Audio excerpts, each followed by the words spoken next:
Hey friends, in this video we are going to study about transmission electron microscope.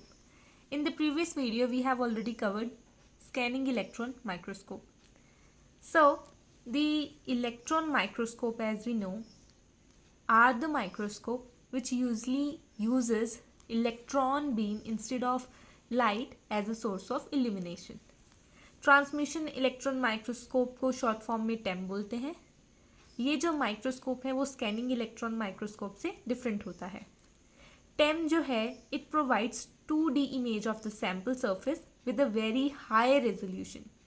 In the previous video I explained you what do you mean by resolution. Resolution का मतलब है कि कितने clearly दो points को distinct कर सकता है कोई भी microscope using its optical power, using its electron beam and all the instruments present in them. तो उसकी मदद से कितनी हाई रेजोल्यूशन हो सकती है वो डिपेंड करती है. तो जो इलेक्ट्रॉन माइक्रोस्कोप्स होते हैं they have a very high resolution and in case of time it provides 2D image of the sample surface. Now one difference between same and time is that कि same में जो है scanning होती है surface की किसी भी sample के, क्योंकि उसके अंदर स्कैनिंग कॉइल्स प्रेजेंट होती हैं as I explain in the previous video. और ट्रांसमिशन इलेक्ट्रॉन माइक्रोस्कोप को हम टेम इसलिए बोलते हैं क्योंकि यहाँ पे जो ट्रांसमिशन वर्ड है इसका एक मीनिंग है. ट्रांसमिशन का मतलब है आर पार हो जाना किसी भी सैम्पल से. तो जब सैम्पल्स पे जो इलेक्ट्रॉन बीम्स पड़ती हैं ये इलेक्ट्रॉन बीम्स क्या करती हैं, सैम्पल को ट्रांसमिट कर जाती हैं. That's why this microscope is the transmission electron microscope. And since it's an electron microscope, so the source of illumination is electron beam. So in the previous video we know कि electron gun क्या होती है, electromagnetic lenses क्या होते हैं, फिर हमारे पास जो है किस तरह से इमेज जो है वो फ्लोरेसेंट स्क्रीन पे बनती है, ये हमने सेम में भी सीखा था. नाउ लेट्स सी कि ये जो टेम है ये किस तरह से काम करता है और इसके प्रिंसिपल, इंस्ट्रूमेंटेशन और वर्किंग क्या क्या है. So first of all here in the diagram we can see कि यहाँ पे जो मेन काम है टेम का, यहाँ पे these primary electrons they actually interact with this matter and they get transmitted and strike a fluorescent screen. Here this is the fluorescent screen. Again I repeat that the electrons which are emitting from the electron gun they interact with the matter. This specimen is the matter. So these electrons when interact with the matter and then they get transmitted and they strike a fluorescent screen. This is a fluorescent screen. So they strike a fluorescent screen and then they produce a very high resolution sample image. So very high resolution sample image is formed. This transmission electron microscope was invented by Ernest Ruska. So Ernest Ruska was the scientist who invented this transmission electron microscope. Now, if I talk about the principle, then let me tell you that this TEM actually works on the principle of using electron beam instead of light beam to produce images. To produce the images, they uses the electron beam instead of light beam.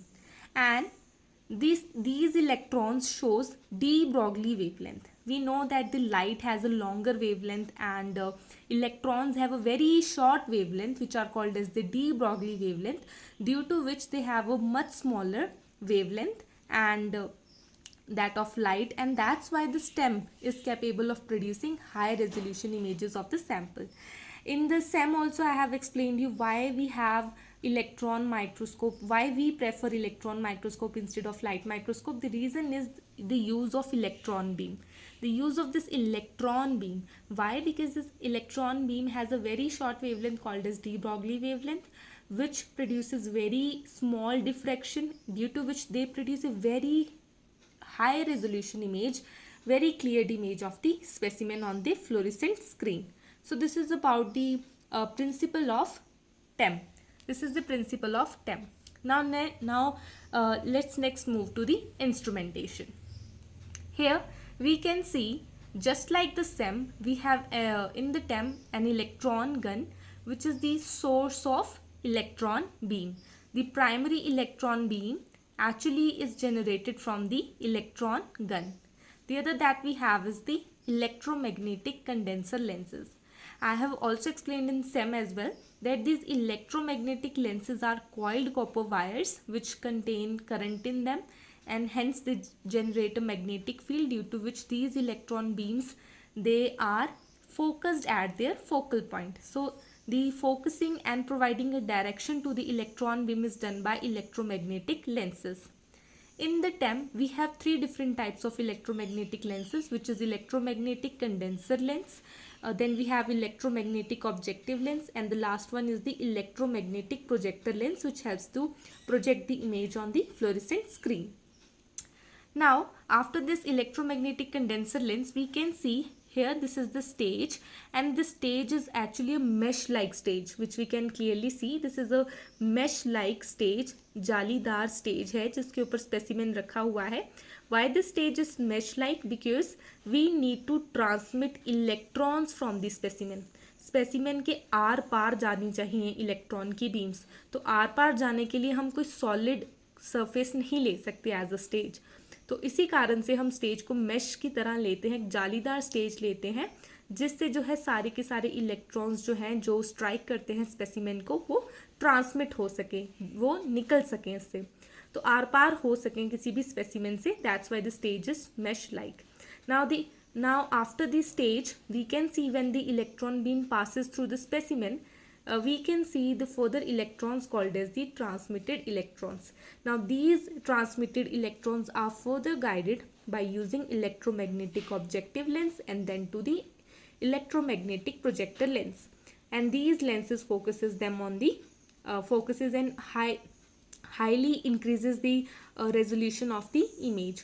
Hence this high and large images formed on the fluorescent screen. So this is how we can get the image of the specimen with a very high resolution in case of TEM. Now in case of electron gun, we know that it consists of a V-shaped structure, which is a tungsten filament. It actually produces a stable beam of electrons using thermionic emission gun. So electron gun is actually a thermionic emission gun. We have three different sources of electron beams, which are tungsten wire, solid state crystals and field emission gun. In solid state crystals, we have cerium hexaboride and lanthanum hexaboride, which can act as a source of electron beam. So electron gun के अंदर जो है usually tungsten filament, solid state crystal या field emission gun present होती है, और ये क्या करती है, प्राइमरी इलेक्ट्रॉन बीम्स को एमिट करती है. इलेक्ट्रॉन गन से क्योंकि इलेक्ट्रॉन्स निकलते हैं तो ये कैथोड की तरह एक्ट करती है. यहाँ पे एक एनोड प्लेट भी प्रेजेंट होती है, just like in case of SEM. वहाँ एनोड प्लेट का काम होता है एक्सेलरेशन प्रोवाइड करना. A high voltage between this electron gun and anode is made so that this electrons which are emitting from the electron gun are having very low energy, they get accelerated because of the presence of the anode plate. तो एक anode plate भी यहाँ पे present होती है जो कि acceleration provide कराती है किसी भी इलेक्ट्रॉन बीम का जो कि इलेक्ट्रॉन गन से निकल रही है. Remember this act as a cathode and the anode plate, and here we have a anode. तो एनोड कैथोड होते हैं जस्ट लाइक द सेम. तो जैसे सेम का केस है वैसे ही टेम का केस है. Next that we have is the electromagnetic condenser lens. We know कि जो इलेक्ट्रोमैग्नेटिक लेंसेज होते हैं इनका काम क्या है, दे एक्चुअली फोकस, एंड इनका काम है इंटेंसिटी प्रोवाइड करना, फोकस करना इलेक्ट्रॉन बीम को, and this is controlled by electromagnetic lens system which is present between the electron gun and in the specimen. तो स्पेसिमेन और इलेक्ट्रॉन गन के बीच में क्या प्रेजेंट है, इलेक्ट्रोमैग्नेटिक कंडेंसर लेंस, जिसका काम है इन सारी की सारी बीम्स को कंडेंस करना और फोकस करना ऑन द स्पेसिमेन. ये जो इलेक्ट्रोमैग्नेटिक लेंसेज होते हैं, it consist of copper coil and the current is made to pass through this copper wire which creates magnetic field. तो यहाँ पे एक मैग्नेटिक फील्ड, जैसे ही करंट चलेगा तो वी नो कि करंट और magnet they are associated with each other. तो अगर करंट मोशन में चल रहा है, करंट है, तो मैग्नेटिक फील्ड भी जनरेट होगी, and this magnetic field helps to focus electron beam. Now next that we can see is a very important stuff which I forgot to mention, that is the vacuum chamber. Just like the SEM, TEM also have a vacuum chamber. मैंने same में भी बात बताई थी कि vacuum chamber बहुत important है, जो कि इलेक्ट्रॉन माइक्रोस्कोप्स के अंदर प्रेजेंट होता ही होता है. और ये वैक्यूम चैम्बर हम पंप्स लगा के क्रिएट करते हैं, जैसे कि टर्बोमोलिक्यूलर पंप्स हो गए, रफिंग पंप्स हो गए, डिफ्यूजन पंप्स हो गए. इनका यूज़ करके हम एक वैक्यूम चैम्बर बनाते हैं. तो वैक्यूम चैम्बर जो है, इसका काम क्या है? वैक्यूम चैम्बर का काम है कि जो इलेक्ट्रॉन बीम्स हैं उनकी एनर्जी को और उनकी डायरेक्शन को फोकस्ड रखे. क्यों? अगर air molecule particles in case हमने वैक्यूम नहीं प्रोवाइड किया तो एयर मॉलिक्यूल के पार्टिकल्स या दूसरे पार्टिकल्स जो है वो मौजूद होंगे, वो इलेक्ट्रॉन बीम के साथ इंटरेक्ट करेंगे, जिस कारण से इलेक्ट्रॉन बीम्स की एनर्जी और उनकी डायरेक्शंस चेंज हो जा सकती हैं. So that's why vacuum chamber is maintained and about 10 raised to power minus 4 Pascal pressure is generated.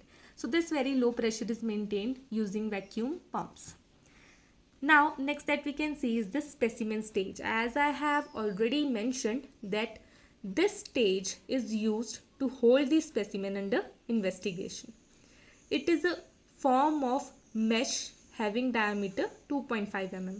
तो एक डायमीटर 2.5 mm का डायमीटर है. मेश लाइक एक स्टेज हमारे पास है और इसके बहुत डिफरेंट तरह के हमें अलग अलग तरह के स्टेजेस हमें दिख सकती हैं इन case of time.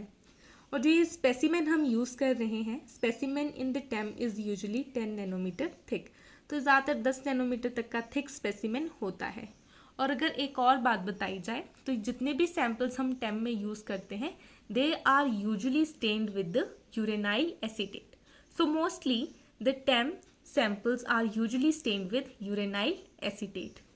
So this is about the specimen and the stage. Now after these electrons they transmit through the specimen, we can see these transmitted electrons which reaches the electromagnetic objective lens. And the function of these lenses is to focus the transmitted electrons to the fluorescent screen. तो यहाँ से electrons की जो transmitted electrons की जो beam है वो travel करेगी ऑब्जेक्टिव लेंस और ऑब्जेक्टिव लेंस से इलेक्ट्रोमैग्नेटिक प्रोजेक्टर लेंस पे. तो जितने भी लेंसेज से ये पास होती जाएगी उतनी ही ज़्यादा ये मैग्नीफाई होती जाएगी और जितनी ज़्यादा मैग्नीफाई होगी उतनी ही ज़्यादा बड़ी इमेज बनेगी एक छोटे से स्पेसिमेन की. क्योंकि हमें पता है कि जो माइक्रो ऑर्गेनिज्म हम लेते हैं एज अ सैम्पल और स्पेसिमेन, ये बहुत ही छोटे साइज़ के होते हैं, इतने छोटे कि विजिबल भी नहीं होते हमें कभी नेकेड आई से. तो इनको बहुत बड़ी इमेज हमें चाहिए, इनकी एक एनलार्ज्ड इमेज चाहिए, एक मैग्नीफाइड इमेज चाहिए. तो मैग्निफिकेशन के लिए we have these lenses system and these lenses actually helps them to enlarge the image and present them on the fluorescent screen. तो एक फ्लोरेसेंट स्क्रीन पे इनकी इस तरह से इमेज बन जाती है. तो अगर इस फ्लोरेसेंट स्क्रीन की बात की जाए, so TEM uses a fluorescent screen at the base of the microscope column. हम देख सकते हैं माइक्रोस्कोप है और माइक्रोस्कोप के सबसे बेस वाले कॉलम पे क्या है? फ्लोरेसेंट स्क्रीन है. It produces light when transmitted electron strikes to form a 2D image of the sample surface. तो जैसे ही ये जो इलेक्ट्रॉन बीम है इस स्क्रीन के ऊपर स्ट्राइक करते हैं, जिस भी फॉर्म में वो स्ट्राइक करेंगे वहीं क्या बन जाती है? इमेज बन जाती है, 2D इमेज बन जाती है सैम्पल के सरफेस की. तो ये जो इलेक्ट्रॉन बीम स्ट्राइक कर रही हैं, जहाँ जहाँ ये स्ट्राइक करेंगी वहाँ एक इमेज बन जाएगी. कहाँ? फ्लोरेसेंट स्क्रीन पे, और एक 2D इमेज बनेगी. सो इस तरह से we can see the image formation in them. So this is all about the instrumentation of transmission electron microscope. I hope this is clear to everyone. अब हम एक बार फिर से देख लेते हैं कि इंस्ट्रूमेंटेशन में क्या है. We have electron gun, we have electromagnetic lenses system, then we have vacuum chamber, we have a mesh like stage, then we can see the electromagnetic objective and projector lens. After that we can see this fluorescent screen at the bottom of the microscope at the column. Now let's see the working of TEM. So TEM actually uses a very high voltage electron beam to create the image, and electron gun which is present at the top of the TEM, it emits electrons that travels through the vacuum in the column of microscope. TEM uses electromagnetic lenses to focus these electrons into a very thin beam, right?